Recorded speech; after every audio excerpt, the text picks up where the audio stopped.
For making this box, you will need empty shoebox, pair of scissors, hot glue gun and glue sticks, pencil, paper cutter, scale to measure, designer papers, acrylic paint and brush, lace, door or drawer knob.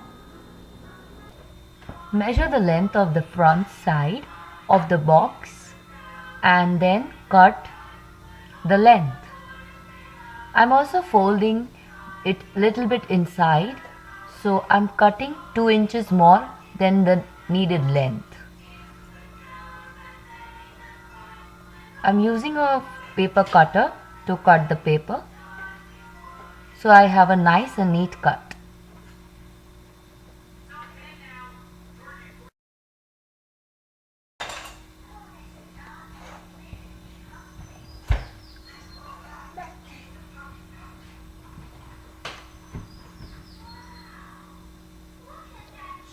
Adjust the length of the paper.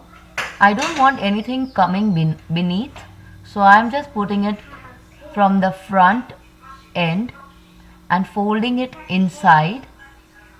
I'll be covering the bottom part later on, but for now I'm just concentrating on from the front till the bottom.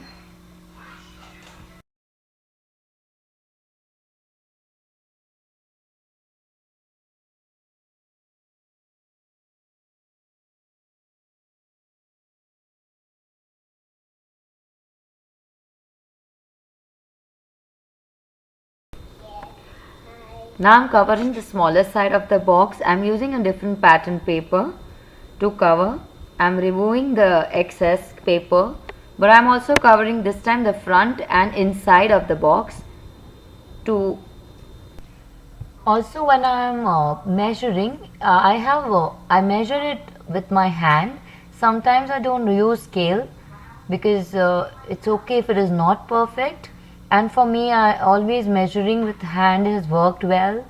So I measure with my hand rather than using pencil to mark every time. You can do either ways. Either you can take a scale and measure it, or you can do it like I am. Now I am covering the opposite side, but again it's a smaller part of the box. I am using a different pattern, but if all the palettes that I have chosen for the box are light purple, lavender and dark purples and all that. So the color running throughout the box is of same color scheme, you can say. I am also covering this from outside and inside completely, and yeah.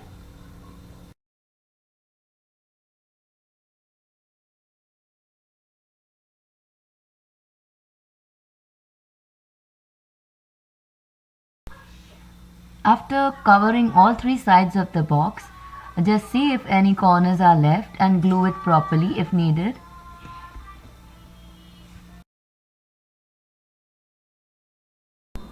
Now let's cover the front side of the box, that is the facing side of the box.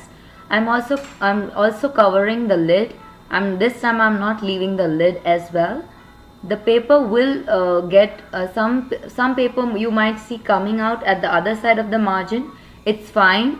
I'll show you how to cover the remaining of that. Let's proceed with the face. I have little bit paper coming again at the other side of the margin, but that's okay because it won't be seen. I'll be covering that from other paper later on.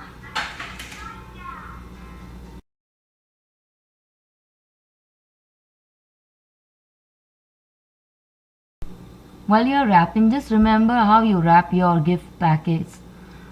Similarly, just fold it inside so that no corner is roughed, there are no edges seen. So I'm just folding it like I wrap my gifts or gift boxes. I'm trying to cover the other side margin of the box. I'm using a plain color paper rather than the same pattern. I want a different look for this box, so I want the margin to be plain, so when I'm adding some embellishment it'll enhance the look.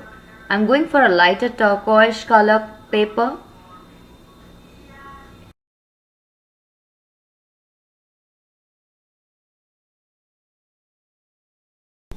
If there are some corners of the box that are left open, So just try to glue them before you proceed with your covering. That will help the box to stay firm and no corners will be left open. I'm taking same color paper to cover my other side of the box so that one side of the box has an even color design and the other side is left with a little bit different color and pattern. This gives a chic look to the box when you're covering. Now to cover the back side of the box, I'm using the same pattern paper behind as well, and there will be some left paper that will be coming below and at the side. That's fine, it will suit the pattern that I'm making. So just go with the flow and see what I'm doing.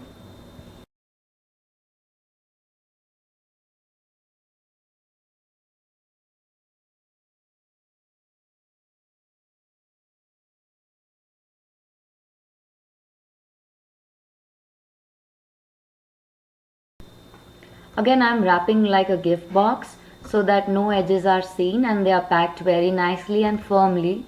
This box will be forever and ever. It will stay so strong. So try to pack like a wrapper.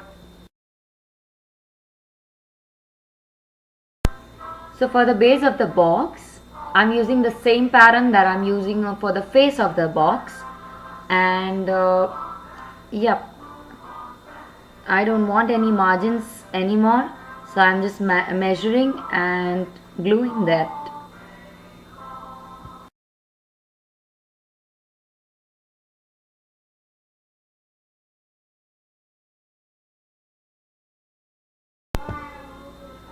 Now I'm painting the inside of the box with an orange acrylic color, and I'm just painting the base of the box. I'm not painting the face of the inside face of the box. I'm just painting the base with the orange color.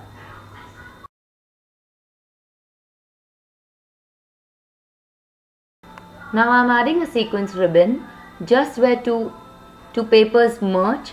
I don't want them to be seen that they have been pasted. So to avoid them, I'm adding a ribbon right at the merging line. It will also enhance the look as it's a sequence ribbon. I thought this box is an opening kind of a box where I will be able to put a knob and open it.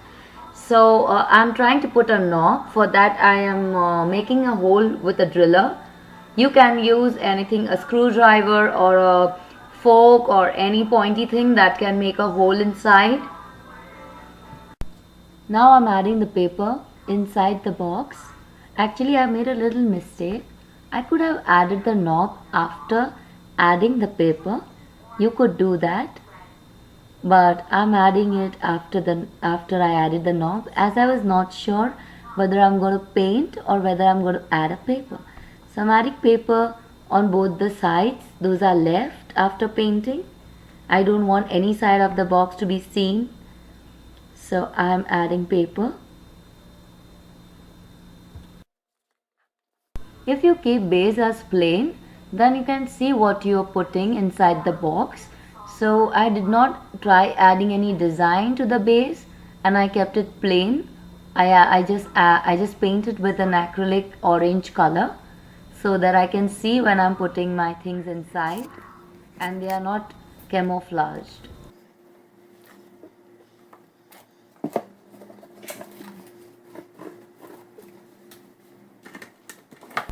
Now the box is ready and I'm just seeing those parts which are left to be glued, any side or corner which is not glued.